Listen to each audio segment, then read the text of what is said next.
we still see this as a big issue.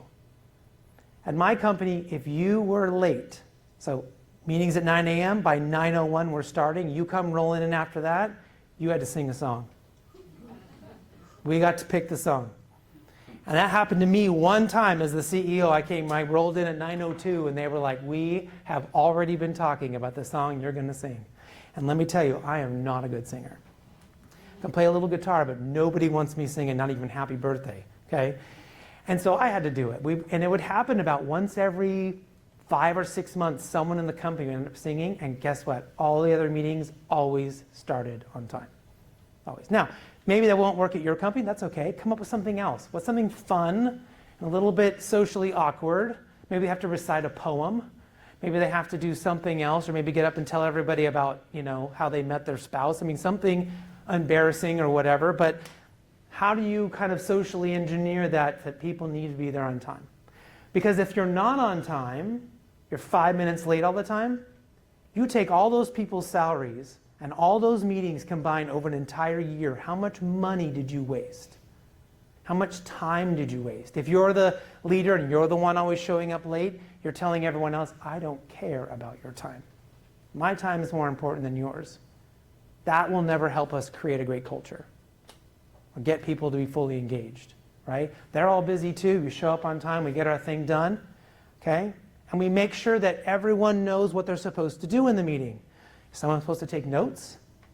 Thank God for like Otter and all these AI things, and now somebody else is taking notes and they take really good notes. But like, if you need a note taker, do you need someone who follows up? Do you need somebody who is supposed to be the leader of that group or that meeting? What are the roles? Okay, that's important. Don't show up and say, who wants to take notes? Who wants to do this? Because then it's like, ugh, I didn't know I was supposed to do it. Now I got to do it. I thought I was going to be talking. Right? Get that figured out in advance. And then make sure that we end early. There is something called Parkinson's Law, and hopefully I'm going to have time to talk to you a little bit about some cognitive biases today. But this is my favorite. When you set amount of time to do something, it tends to take you that amount of time to do it. So if you say, I'm going to go clean the garage this weekend for 2 hours, it will take you 2 hours to clean the garage. Your brain starts moving at a speed to fill up or slow down that time. If the goal is, can I get done in less than 2 hours, you might go faster, you might ask for help from your family, you might prioritize what needs to be done. How can you do it in less time? If that's the goal, people start moving faster. They get more efficient. They start thinking about what they need to do ahead of time. Instead of, we have a 30-minute meeting and we always take every last second of that 30-minute meeting. We don't need to do that, okay? And we can make sure that we do that by having a really good agenda. I don't know about you, but if there's no agenda and a meeting invite, I always hit decline. Like, I'm ruthless. I am not coming to that meeting if I don't know what you want from me. Because I'm a slow processor, meaning I need time. If you say something to me, I need time to think about it. I know other people, like they can, oh yeah, I know this problem, I know all these reports.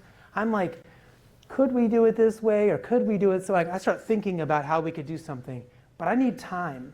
So if you send me that meeting invite, I want time to think about it before we show up so I can do my best. And this is the big secret to getting your people to talk more on the meetings, getting them to be willing to speak up. They need time to think about what they want to say or to research what it is you're talking about. They maybe don't know as much as you do, and then suddenly we're asking them for these great ideas on the spot. It doesn't work. Okay? And make sure that we don't ever have any new topics. That's how we end the meetings early. Don't be like, well, since we're all here, let's talk about this other thing that just happened. I know it's tempting, but it never creates good communication for our people. Make sure we decide what happens next. That's important. Okay? And most importantly, try to make that the last meeting. The purpose of a meeting should not be to schedule another meeting.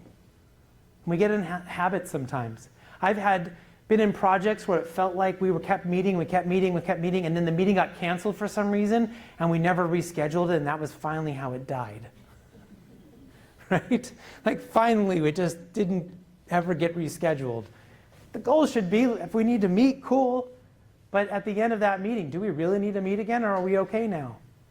You'll notice that people will talk a lot more, will get more out if that's the goal. To end early, to finish this thing so we can go do something else.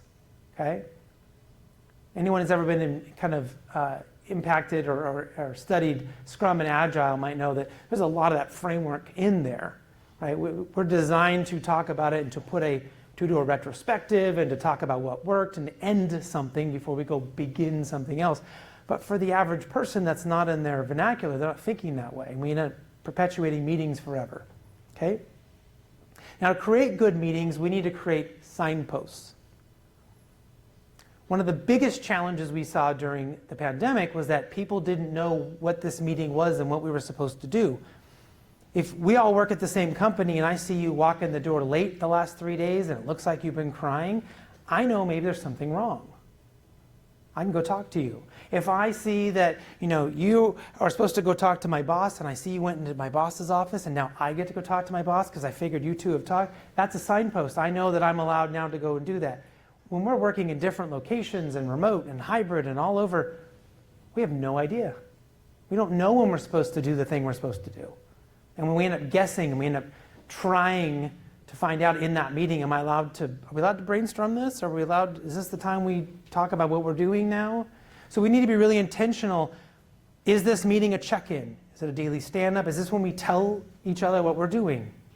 Because we don't want to be like spreading that out over the whole week. We need to be super intentional. This is what we're doing. Is this a brainstorming meeting or a collaboration meeting? Telling your people which meeting this is or what we want from them to do. We want to collaborate. We want to brainstorm. Okay? Hey, maybe this is a meeting because we want to have fun. That will set them up for success because, again, they'll be ready for it. They'll have prepared. They'll have thought about it. And they will come with such better ideas.